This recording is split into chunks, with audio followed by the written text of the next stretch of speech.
Bab 1114. Semuanya hanya salah paham. Beberapa pria yang memiliki aura yang kuat dan bersenjata lengkap berjalan keluar dari hutan. Dilihat dari kultivasi yang mereka pancarkan, sepertinya mereka berada di level ke-7 atau ke-8 Grand Superior Master. Adik, aku sudah balas dendam untukmu. Pemuda perkasa yang memimpin menghela nafas saat melihat mayat yang digigit hingga tak berbentuk.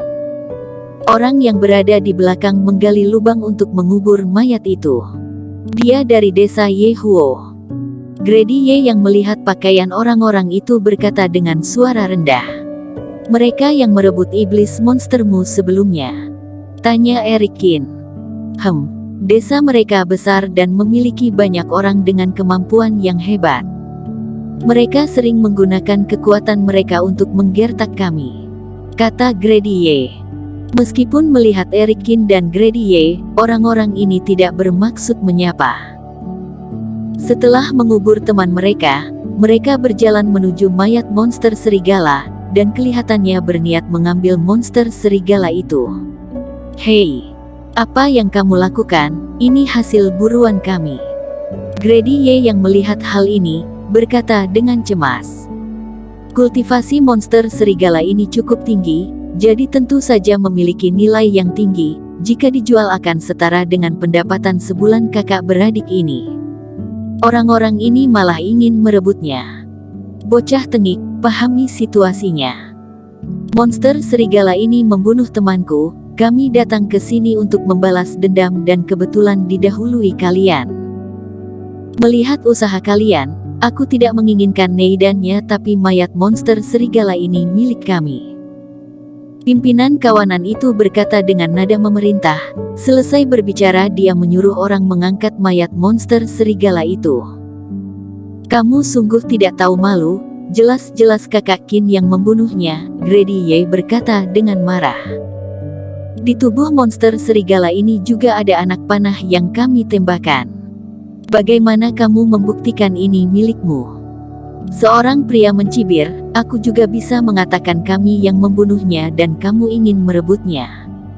Benar, kami tidak mengambil kembali Neidan yang kamu ambil. Sudah diberi muka, masih tidak tahu malu. Kawanan itu tertawa lalu mengepungi mereka. Mereka merasa meskipun Erikin memiliki kemampuan, dia hanya sendirian dan mereka berkelompok, memangnya kenapa kalau mereka merebut hasil buruan ini?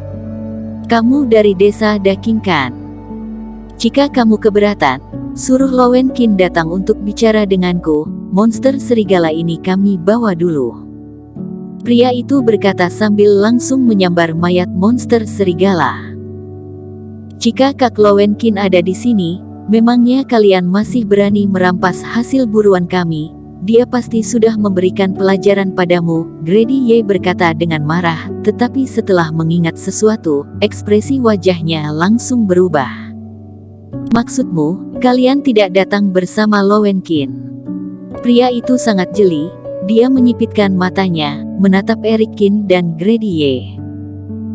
Memang, usiamu masih muda, Lowen Qin tidak akan mengizinkan kalian datang ke daerah berbahaya ini untuk mengambil resiko. Ini artinya, kalian menyelinap masuk.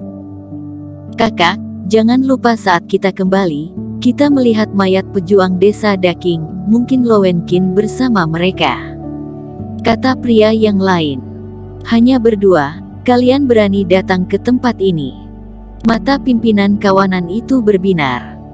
Dia dan kawanannya saling memberikan isyarat dengan mata mereka, lalu menunjukkan senyuman jahat. Mereka mendekati Erikin dan Grady Ye dengan ekspresi wajah tidak baik. Apa yang ingin kalian lakukan? Kata Grady Ye gugup. Anak muda, aku berubah pikiran. Neidan itu juga punya kami, cepat serahkan kepada kami. Cibir pimpinan kawanan itu.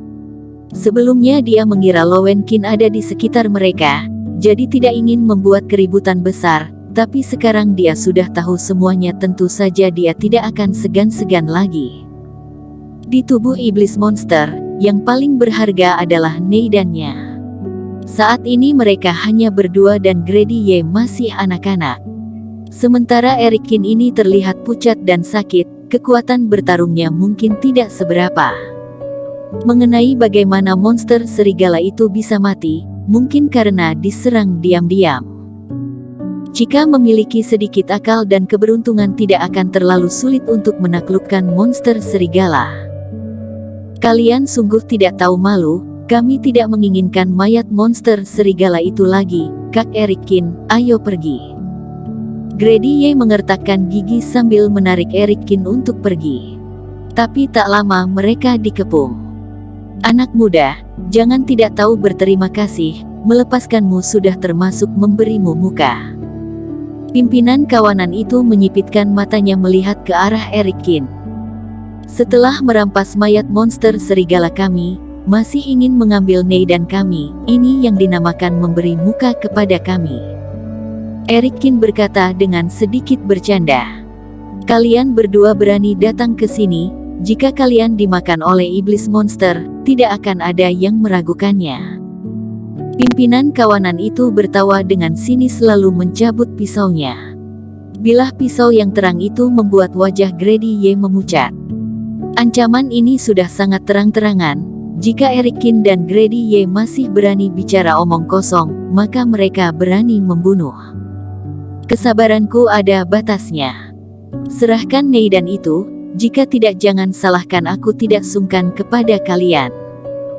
Kakin, kita berikan saja pada mereka, jumlah mereka sangat banyak.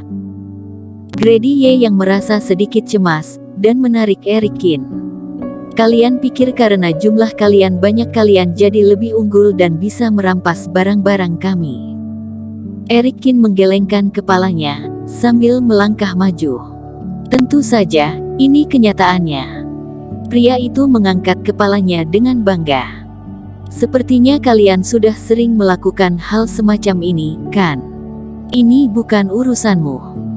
Erikin tersenyum lalu menjulurkan tangannya untuk menangkap mereka. Sebelum mereka sempat bereaksi, beberapa anak panah di tubuh monster serigala muncul di tangan Erikin. Kalau begitu, jika aku lebih unggul, aku bisa merampas barang-barang kalian. Bocah tengik, kamu mau macam-macam. Raut wajah pria itu menjadi tidak senang. Ayo, beri dia pelajaran. Saat dia hendak menyerang, Erikin tiba-tiba mengayunkan tangannya. Anak panah itu langsung terbang ke kepala pria itu. Pria itu terkejut hingga wajahnya memucat. Dia hanya sempat menundukkan kepalanya sedikit, dan anak panah itu melewati kulit kepalanya, lalu merebut topinya, dan kemudian langsung memakunya ke pohon besar yang berjarak puluhan meter. Anak panah ini masuk ke dalam batang pohon dan hanya menyisakan ekor panah dan topi yang masih bergetar. Pria itu menyentuh bagian atas kepalanya dengan ngeri dan mendapati darah mengalir di antara jari-jarinya. Ternyata aura anak panah itu melukai kepalanya. Kamu berani menyerang, kamu cari mati, bunuh dia. Melihat hal ini, teman-temannya langsung marah lalu mengeluarkan senjata dan bersiap untuk menyerangnya. Erikin hanya sendirian, berhadapan dengan mereka yang berjumlah belasan orang. Dia masih berani menyerang duluan. Dia harus diberi pelajaran. Saat ini, dengan tatapan dingin Erikin mematahkan panah di tangannya dengan lembut, lalu mengayunkan tangannya, dan melemparkan panah patah itu seperti senjata rahasia, gerakannya seperti bidadari yang menerbangkan bunga. Hanya terdengar suara teriakan. Belasan pria kekar ini, semuanya tertancap anak panah patah di posisi jantung mereka, terkena serangan yang kuat, satu persatu dari mereka jatuh ke tanah. Grady Ye membelalakkan matanya, dia kaget dan tidak berani mempercayai apa yang dilihatnya. Begitu Kakin melambaikan tangannya, semua pria yang kekar ini langsung tumbang. Aku sarankan kamu pikirkan baik-baik. Erikin menoleh lalu menatap pimpinan kawanan yang tengah mengeluarkan pisaunya dengan tatapan dingin. Tatapan yang penuh syarat membunuh itu membuat hati orang berdebar. Pupil mata pria itu mengecil selama beberapa saat, lalu tubuhnya menjadi lemas, dan pisau panjang di tangannya jatuh ke tanah.